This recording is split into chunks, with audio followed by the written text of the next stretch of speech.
నమస్తే, నేను మీ రాజేష్ నాయక్, ఉస్మానియా యూనివర్సిటీ. ఈరోజు తెలంగాణ రాష్ట్రంలో ఏం జరుగుతూ ఉన్నది అని అంటే, మొగని సొమ్ముదిని మిండేడు పాట పాడే ప్రక్రియ ఇవాళ తెలంగాణ రాష్ట్రంలో బలంగా కనబడతా ఉన్నది. నేను ఎందుకు ఈ మాట అంటున్నా అంటే, స్వయాన తెలంగాణ రాష్ట్రానికి సంబంధించినటువంటి మంత్రివర్యులైనటువంటి కోమటిరెడ్డి వెంకటరెడ్డి గారు ఇవాళ ఒక కేంద్ర మంత్రి గారికి లేఖ రాయడం జరిగింది.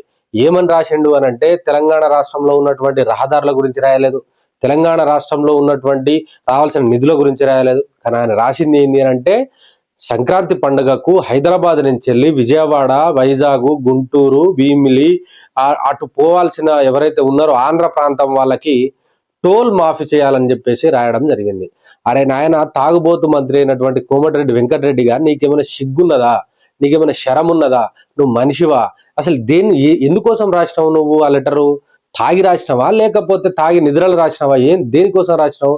తెలంగాణలో దసరా పండగకు రాయలేదు, దీపావళికి రాయలేదు, క్రిస్మస్కి రాయలేదు, బతుకమ్మకి రాయలేదు, నువ్వు రంజాన్కి రాయలేదు, దేనికి కూడా రాయని నువ్వు ఇవాళ ఆంధ్ర ప్రాంతానికి సంబంధించిన వాళ్ళ కోసం రాయడం అని అంటే, నీ యొక్క ప్రాణం ఏడున్నదిరా నాయన. మనిషి ఇక్కడ ఉన్నావు కానీ వైఫై అక్కడి నుంచి నిన్ను ఆపరేట్ చేస్తూ ఉన్నది.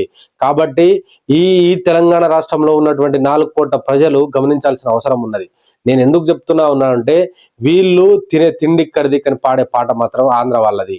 అక్కడ ఉన్న వాళ్ళే వీళ్ళను ఆట ఆడిస్తూ ఉన్నారు. ఇవాళ తెలంగాణ రాష్ట్ర ప్రయోజనాలను మర్చిపోయి, తెలంగాణ రాష్ట్ర యొక్క అభివృద్ధిని మర్చిపోయి, తెలంగాణ రాష్ట్రానికి కావాల్సిన సంక్షేమం మర్చిపోయి ఇవాళ ఆంధ్ర ప్రాంతానికి మేలు చేయాలనే ఉద్దేశంలో భాగంగా ఇలాంటి కార్యక్రమాలు జరుగుతూ ఉన్నాయి. కాబట్టి తక్షణమే దీన్ని మనం అందరము, మేధావి వర్గం కానీ, జర్నలిస్ట్ వర్గం కానీ, అదేవిధంగా విద్యార్థి లోకం కానీ, నిరుద్యోగ లోకం కానీ, కార్మిక లోకం కానీ, సబ్బండ వర్గాలు దీన్ని మనం తీవ్రంగా ఖండించాల్సిన అవసరం ఎంతైనా ఉన్నది. జై తెలంగాణ.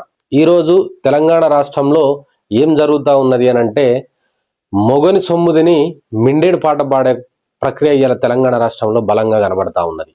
నేను ఎందుకు ఈ మాట అంటున్నా అంటే, స్వయాన తెలంగాణ రాష్ట్రానికి సంబంధించినటువంటి మంత్రివర్యులైనటువంటి కోమటిరెడ్డి వెంకటరెడ్డి గారు ఇవాళ ఒక కేంద్ర మంత్రి గారికి లేఖ రాయడం జరిగింది. ఏమని రాసిండు అని అంటే, తెలంగాణ రాష్ట్రంలో ఉన్నటువంటి రహదారుల గురించి రాయలేదు, తెలంగాణ రాష్ట్రంలో ఉన్నటువంటి రావాల్సిన నిధుల గురించి రాయలేదు. కానీ ఆయన రాసింది ఏంటి అని అంటే, సంక్రాంతి పండుగకు హైదరాబాద్ నుంచి వెళ్ళి విజయవాడ, వైజాగ్, గుంటూరు, భీమిలి అటు పోవాల్సిన ఎవరైతే ఉన్నారో ఆంధ్ర ప్రాంతం వాళ్ళకి టోల్ మాఫీ చేయాలని చెప్పేసి రాయడం జరిగింది. అరే నాయన, తాగుబోతు మంత్రి అయినటువంటి కోమటిరెడ్డి వెంకటరెడ్డి గారు, నీకేమైనా సిగ్గున్నదా? నీకేమైనా శరం ఉన్నదా? నువ్వు మనిషివా? అసలు ఎందుకోసం రాసినావు నువ్వు ఆ లెటరు? తాగి రాసినావా, లేకపోతే తాగి నిద్రలు రాసినావా? దేనికోసం రాసినావు? తెలంగాణలో దసరా పండగకు రాయలేదు, దీపావళికి రాయలేదు, క్రిస్మస్కి రాయలేదు, బతుకమ్మకి రాయలేదు, నువ్వు రంజాన్కి రాయలేదు, దేనికి కూడా రాయని నువ్వు ఇవాళ ఆంధ్ర ప్రాంతానికి సంబంధించిన వాళ్ళ కోసం రాయడం అని అంటే, నీ యొక్క ప్రాణం ఏడున్నదిరా నాయన. మనిషి ఇక్కడ ఉన్నావు కానీ వైఫై అక్కడి నుంచి నిన్ను ఆపరేట్ చేస్తూ ఉన్నది. కాబట్టి ఈ తెలంగాణ రాష్ట్రంలో ఉన్నటువంటి 4 కోట్ల ప్రజలు గమనించాల్సిన అవసరం ఉన్నది. నేను ఎందుకు చెప్తున్నా ఉన్నానంటే, వీళ్ళు తినే తిండి ఇక్కడిది కానీ పాడే పాట మాత్రం ఆంధ్ర వాళ్ళది. అక్కడ ఉన్న వాళ్ళే వీళ్ళను ఆట ఆడిస్తూ ఉన్నారు.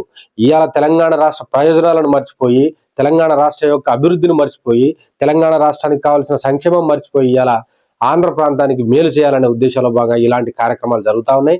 కాబట్టి తక్షణమే దీన్ని మనం అందరము, మేధావి వర్గం కానీ, జర్నలిస్ట్ వర్గం కానీ, అదేవిధంగా విద్యార్థి లోకం కానీ, నిరుద్యోగ లోకం కానీ, కార్మిక లోకం కానీ, సబ్బండ వర్గాలు దీన్ని మనం తీవ్రంగా ఖండించాల్సిన అవసరం ఎంతైనా ఉన్నది. జై తెలంగాణ.